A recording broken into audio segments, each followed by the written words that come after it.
Okay, gentlemen, right, today I'm going to go show you how to create a realistic drawing of a tool inspired by the artist Jim Dine. This is a 2-week task. Now what you will need is would need to go to the shed or toolbox, ask your parents, see what tools you find interesting. So it could be a screwdriver. I've got that quite an interesting shape there that I could do. I have found this wrench, which I think I will use, and for the purposes of making it easier for me, I often have these cut off bits of rubber. So what I'm going to do is I'm going to just prop up the tool at an angle, if it stays. Let's see if it stays, to make it easier for me for when I am drawing. So let's see if I can get another one underneath as a wedge. But you can use blue tack. You can draw it completely flat if you'd like, but that will help me when I am drawing. Now, I'm almost ready to start. So I've got my rubber, I've got my sharpener, and I have a 4B pencil. If you are doing an observational drawing and you want to make it look 3D and you want to give it a real deep tone, you must use soft pencil. These pencils are enabling you to get some darker tones than you would do if you had an HB pencil, which is kind of a semi-hard lead. So 2Bs, 4Bs, 8Bs, 6Bs, anything like that will enable you to create a realistic drawing. So what I'm going to do is I'm going to look at my tool.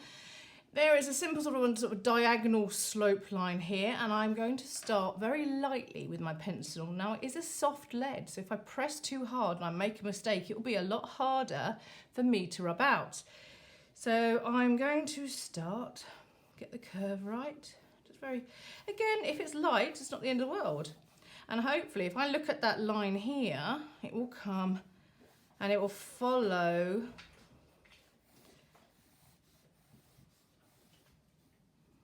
There we are. Right, so very light line, roughly marking it out. It gets thin as a little dip, and I've got a little bit more metal. And then I've got my screw coming out here. And the top. So again, very, very quick, very light. And then the return handle, the other side. So I have to look how thick it is. It actually tips up a little bit for where I'm looking. And then carries on straight, and then has this sort of double dip. So curves here, curves there. So I'm slowly, my eyes are glancing back up and forth, and I'm just trying to make sure that I have it as realistic as possible. So it's quite light. I'm quite happy that that is light enough, and I've got the basic shape, and I've got the side part of the grip of the wrench. So that's like a rectangle shape there. So I'm just going to add that rectangle shape there. I actually see the return side as well. So I've got very light. Again, my perspective, I might change it in a minute if I need to and tweak it because my pencil's light. And that angle I actually see on the underside of the grip on both sides. So I'm just going to add that now. So it's got this clamp. The perspective is right there. And again, that curved edge, because it's perspective, I see the far side, exactly the same, mimicking the same way the line moves, but further away and in shadow. So I've got the underside of the top part of the wrench. So this is very light. Once I'm happy with it, I could press darker, but I first need to have the other side of the wrench, the other part of the grip.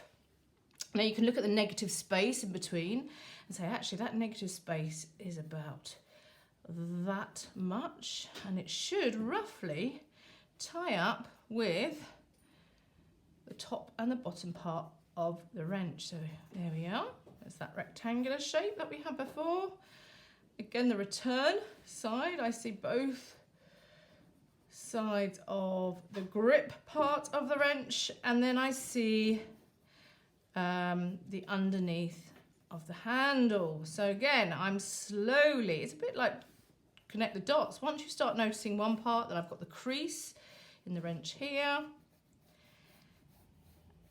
and I have got the first part of the bottom bit of the wrench drawn. Now actually it curves at a slight angle, And I have a little hole there where I've got the spring coming through. So I'm just going to add that curved line there. And now I've got the lower part of the handle, and actually you can look at again these negative spaces. You can either make it like it's a big large V, and you could say, okay, that large V, I've got that angle. That's the angle that it's coming down at. So I'm going to just slowly start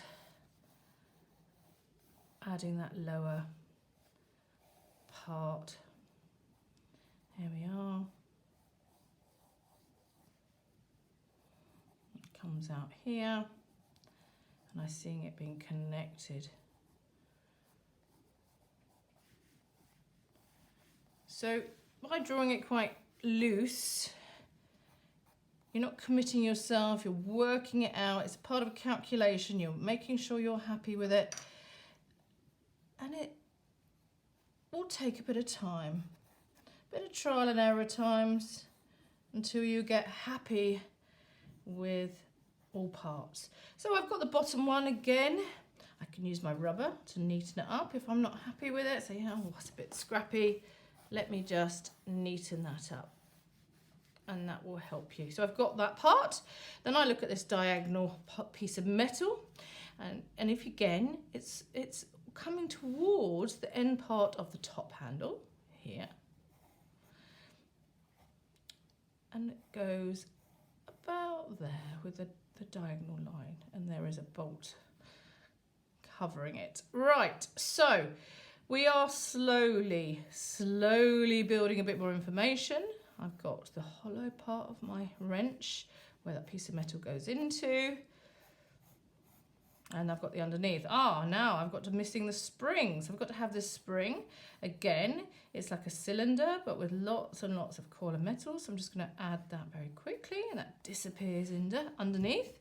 And I've missed this handle here. This, I suppose it bolts it in place, but there I need to include that. So let me quickly add that. And have I added anything else? Is there anything else missing? So I check and say, oh yes, no, there's a bit of a crease here. I forgot the top circular bolt here. I could add the additional writing, but I don't think I will for now. Oh, there's a missed in this piece here. And I need a bit more information on the screw. So I'm just going to add where the screw lines are. And again, I can slowly start building it out. Right, it is okay. I could spend a bit longer making sure. I've got pencil scribble there. I'm completely happy with it. You can even line it up against a ruler and parts if you wanted to. There is no right or wrong.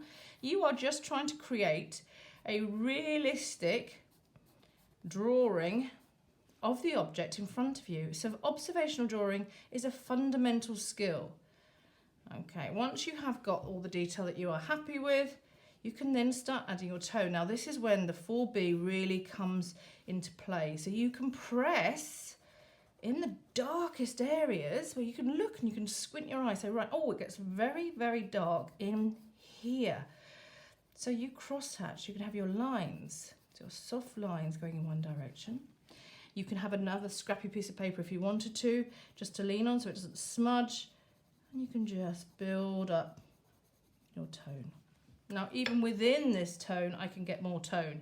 I can even press harder in certain areas to create it even more 3D and realistic. Now, the top part of that handle hangs over slightly at the bottom, so I'm going to add a bit of tone here. And I will slowly, and it will take some time, which is why you've got time to do this. I'm not interested in quantity of the task done. I'm more interested in quality, how you observe, what detail you have used. Is it in proportion? Is there an accurate sense of perspective? It's all that information that you will need when it comes to drawing. And as I say, I'll just quickly add a bit more lines so you can start seeing the tone, because as soon as I start adding tone, and the drawing should start looking a bit more interesting. So I'm just going to generally shade over the underneath of the grip because it's quite dark in there. And then I can add those lines back in. So don't be afraid to spend time reworking in areas, because it will be worth it. All that will be worth it. So this is more 3D. So I have a look where the light hits. And again, I can add subtle shadows. There are a lot of subtle shadows in this tool. And it will take some time, varying your pencil pressure, to making this drawing and transitioning this drawing from a 2D to a 3D object. And it is simply through varying your tone. You will not have just black and a bit of grey and then highlights. That's not how it will work. You can move your piece of paper around, you can move your book around, but you will build up your tone. And the more and more you build up your tone, the better this piece will become. So I've only just started here now. Later on I'll show another clip and I will try and finish it off so you can see how I've slowly developed the tones. Any questions, make sure just to at me on Teams.